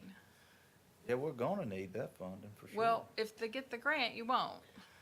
Now, the grants, I might be confused about it, but I heard like the grants, you have to reapply every year for this grant. Yes, But sir. the grants are only good for like 4 years, and after the 4th year, the county would possibly have to pay for. That's right. Correct, and that's why I kind of put this in here for this year, in case you don't get the grant, you would need to pay this, because I already have the match figured out in the operating fund. So when do we know if we get the grant? May. So that's when we found out last year. And So, when are we, May 1st, adopting it. Yeah, Your the schedule's the budget. first week of May. okay. So that's, I think We have to know that we're gonna have to come up with the money, and that's why I put it in here, because I don't wanna go down and spend in other places if we don't really have it. Well, I would say, just me personally, we know that if we don't get the grant, we're gonna have to come up with 7 school Right. buses. So you're saying, should that move up to, you got the 1 and then the 6 right below that one to put a I very? think it moves, it goes 12 new, 1 SRO, And 6 6 SROs? SROs. Do you all agree? Yes. Okay. I don't think you really have a choice. I'm not willing to say that. I had just another wanted it on the question. radar because you wouldn't have known. Like, you wouldn't have seen it to know if I didn't put a placeholder in here. Well, if we want to talk about not having any choice, then we need to go on and encompass Mr. Beam's other request in there as far as that support services position. Because as far as I'm concerned, that's an unfunded mandate. We're looking down the gun barrel of that regardless. Oh, is that the It's got to be Dropbox? done. Is that Correct, the Mr. farm? Beam? Chief? Oh, Chief Beam. the support services is right there? Right. All right. Yeah, so support service, that's to pretty much their primary role, probably 60% of their job will be to manage their drug box. Because what will have to happen is we will literally have to install pharmacies in all of our stations. We'll probably do our public safety office, the Manelican station, wherever that lives, and the Amherst station. And they will have to come there, go through a process to change out their narcotics every time they use a narcotic on a call. Their Schedule 6 drugs every time they give a nebulizer treatment, all that. Where now they trade out the drug box at the hospital, we now have to do that. So we will now have to do all of our DEA, what's called the 222 form, which tracks where every narcotic goes, ketamine, fentanyl, morphine, all of our, what we use for seizures, all those type medications. So this is a huge deal that all of us are dealing with, not just locally. And did this come from Central or the state? No, this come federal government. It's federal So Virginia's been one of only 2 states still doing it this way, and we've kind of flown under the radar of the DEA for many, many years. Well, DEA, Board of Pharmacy is now saying, all right, Virginia, 48 states have it together. Y'all have to get it Who's together. gonna pay for the, So that was part of your capital budget this year, the medication request that we approved in the capital budget. but we're not a pharmacist. We're not a, Ready to be. Yeah, so we order our medications through Boundtree, the same people we order our equipment through. So what happens is we're not our, ordering medication now. no, but we would, same company, we would order it through them. So our medical director becomes the prescriber, and then a paramedic up to the level of prescribing. So it'd have to be an advanced practice paramedic, because that's our highest level of care we do. Will have to be the pharmacist for our department. Lynchburg, Bedford, Campbell, all them. We've been meeting bi-weekly now to talk about this. So who's- And I get it, I'm sorry. no, you're So good. who's gonna charge the patient back? Us? So great question. Unfunded mandate. So we have included money in the budget to cover this. It's about 40 grand a year, we think. And that was in our capital budget request with that reoccurring. I wanna make sure we're not having to buy the drugs, We are. administer the drugs, and then Centra's gonna bill the patient. No, for no. the drugs. Centra doesn't bill for it. Centra does not bill back for anything that they do. They write off anything that they do. So right now, medications and what we call soft surprised me. supplies are written off. And so for us, we will just have to eat that cost as part of our. Write off all the medicines. Well, it would be part of, we wouldn't be able to bill additionally, but we're recovering about 1.3 million annually right now on EMS billing. And so that would be per se what we would get for it. So it's a huge undertaking that everybody across the Commonwealth, and we've been told November 24th now, November 24 is probably when we're going to have a lot of this in place. So Chief, why, if we're already billing insurance now, why can't we use a CPT code for these medications that we're doing and bill the insurance that way and recoup some of our costs? So part of it gets into what's more value for. So a lot of our supplies are given to us free from Centra that they write off, IV catheter, IV fluid, interosseous where we drill into the bone. Those supplies are given back to us for free. So we can't bill for something that we didn't pay for to begin with. So if we did that, I'm we talking would about the have, pharmacy stuff, with the we're not nebulizers, the giving it to us ketamine, all that stuff. Medication. to itemize, we would have to stop getting the free stuff from the hospital as well in order for us to bill under fair billing All practice. right, I'm confused. No, that's Me, fine. That's fine. me too. Because I asked you, so we're not, we do this, which sounds like Yes, we're sir. mandated to do. We're not going over to Central and exchanging the drug box anymore. No, sir, none of that. We're buying our own drugs and we're keeping them over here in our own little mini pharmacy, Yes, sir. right, that we've got to pay for. Yes, sir. So Centra's not giving us anything. No, they would give us nasal cannulas, bag valve mask, intubation tubes. Get that, but They're giving us DME, I'm talking about the ketamine. drugs. But it's all under one. They're itemized billing, you can't itemize. Our understanding, we'll reach out to our billing company, but our understanding, itemized billing for supplies, all that is together. So if we billed for medications, we would have to stop getting the free stuff from the hospital as well. Oh. Yes, sir. So the other, The- some stuff we would still. We would still get that intubation equipment, bag valve mask, all that stuff. This is just medication. And so it's, what do we get most value out of? Is it still getting the free stuff or is it not and billing for all of it? And that's an evaluation we have to do with our billing company. So all of that gets me back to what Chris just said. We really don't have a choice, so that should probably move on up to. Under the SROs? Yeah, I mean, Okay. if you gotta do it, that should have been up there on Or one of maybe these. would that be number one? Didn't you have a mandate list somewhere? Oh, that was the other things. Well, anyway, yeah, I mean, it's gotta be pretty high up there. We don't want to do this. It's, and the DEA, as you all well know, It's gonna be a huge logistic, yes, sir. pain, security. You wanna put some cameras somewhere, you better put them in. Well, front so of- that's a great point. So in the capital budget, what we've asked for on the capital side, we have to do the same thing that CVS and Walgreens. We have to have security alarm system. The ceiling can't be drop ceiling, it has to be sheetrock. All those things have to be in place, no different than a regular pharmacy. And so all that was already in our capital budget. We kind of got ahead of some of this, but it's a nightmare that all of us are going to have to take on, all the departments. You know where I'd put it? I'd put it in dispatch, where there's people at 24/7. Yeah. Well, Have to come right up there. Yeah, we just have to find we're thinking about the closet in admin near dispatch, just to be able to have all those components. But yes, sir, it's going to be a nightmare. so I've moved that up to, let me go over the last, the top 6 that I have. Thank you, Mr. Beam. Thank you all. Thank you. I have your 12 new EMS, your 1 SRO, your 6 SROs, your public safety division manager, cybersecurity, the 457 match, and that would put the merit pay next. Does that sound good to you all? And then I'll go over the outliers to see if there's anything down there that you feel like needs to be moved around.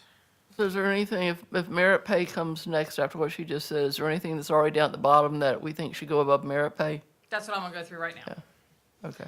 So the next 3 are your DSS Family Services Supervisor and a DSS Part-Time Fraud Investigator. And for Building Safety and Inspection, we have a Plan Reviewer. Do you think any of those need to go above the 7 that I just gave back to you in a different order? I would say that people are more important than the merit pay in regarding the social services. I would say they probably would be higher than the merit pay. That would be my take. The Department of Social Services, as much as I don't like to increase it, there is a need down there, as we see every day, more and more people using social services. So to me, So you're proposing we put the 2 I would DSS bring positions merit above pay merit? down below those. Okay. Is Right. that agreeable to everyone on the board? If I may ask, Sure. Jason, how many positions is this 2 positions? 2 separate requests. One is for 2 positions in the Family Services unit, and then another part-time fraud investigator. So Okay, 3 total. so 3 total, right? 2.5. Okay.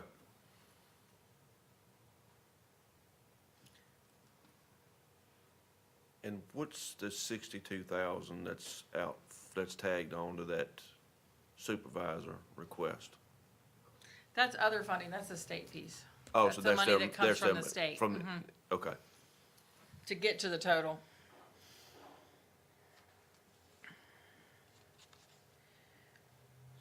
So we're funding 132, I mean, we would be funding 132,852, but 62 would be coming from the state? Yes, sir. Okay, so that's, our cost is really 70 something. No, sir. No, our is cost would be 132. 132. The total cost is 195. Oh, yep, you're right, yep. Okay, I'm not a finance person, yep, okay, good. So is the board in agreement with Mr. Pugh's suggestion to move those two above the merit pay?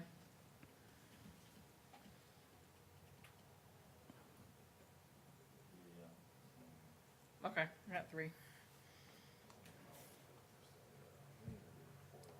The merit pay, the 457, does that apply to the constitutional offices as well? Yes, ma'am. Okay, I'm gonna quit beating merit pay. So the last three are a library position from part-time to full-time.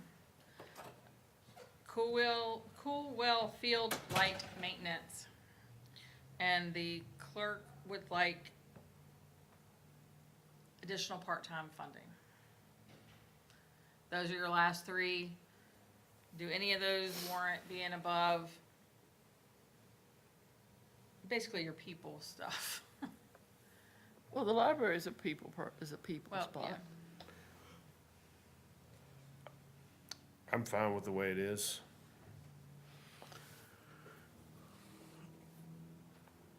Yeah, I agree. You good, Chris? I agree with Okay. Mr. Pugh. All right, Okay, so, I'll revise this, and then as I work through the operating budget and see what the revenues are, I'll come back with a list of what I feel like we can fund, and then we can go from there. Because that would be 2.6 million. Oh, yeah. Yeah, you're not gonna,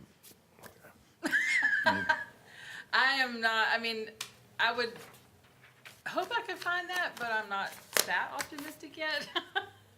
I think we have some tax revenue coming in the future. If the 1% passes at the legislature, that will help a lot. for the school funding? It's got some traction, so we'll see. I think it's gotten more traction this year than I've seen it have as a everybody can do it thing. So that will help in our debt service stuff. That's for construction, Correct. yes. But I think there's not a locality around here that doesn't need maintenance on their buildings. So I think we're good. Are you all good with, the last piece is, I wanted to get your take on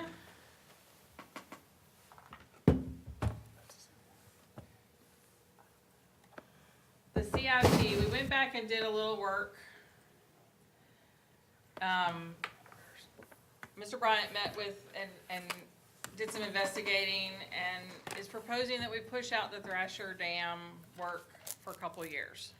Well, if I may, so the Thrashers Dam, I worked with Public Works, Mr. Thacker and his team. There's a number of things on the hurt and profit report that we can do internally.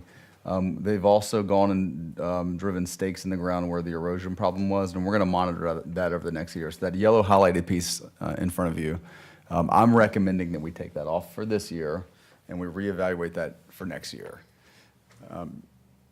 So Correct. you want to go ahead now? I just wanted to touch No, on that's that, because fine. that was my recommendation, That so I was just wanted to yours. cover that. Is there any questions about that?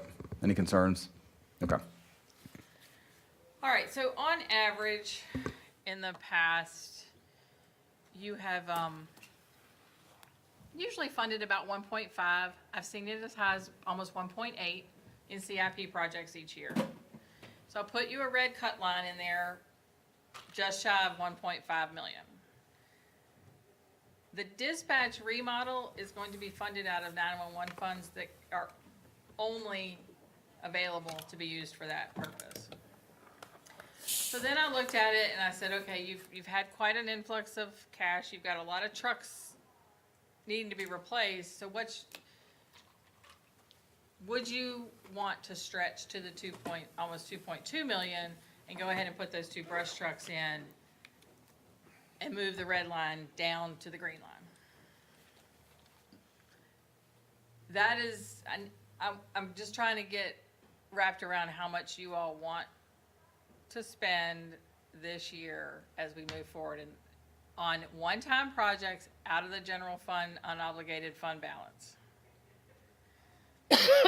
You've already told me now that you want me to do the whole supplemental, so that's about just shy of 400,000. So this would put you at max 2.5 if you did the green line. And I called it your stretch line because we've never really funded that much in the CIP at one time. Chris, you and Tom were discussing the brush trucks about how strong the need was. Was there ever any resolution to that? I think he and I agreed to disagree on this one. Oh, Well, being, I'm conservative, I'd rather stay above those where we've always been. And if we see fit to put those in at a later point, then we would. I mean, that's where I would begin. You know, that we could always come back and reevaluate it, but, I mean, that's $375,000 apiece for two. Yeah, I would tell you, the issue I have is, you know, and you're right, we can agree to disagree, but you're already 2 years out even on brush trucks, right? So if we didn't order it to July 1 of 24, you're not gonna get it till 26, right? Maybe. Maybe, and then if we don't fund it this year, you're pushing it out a whole nother year, and we've done a very good job since I've been on the board of sticking to a 20-year replacement schedule for a whole lot of reasons, so. I mean, if you can't do it, you can't do it, but it sounds like we can do it. It's just a matter of,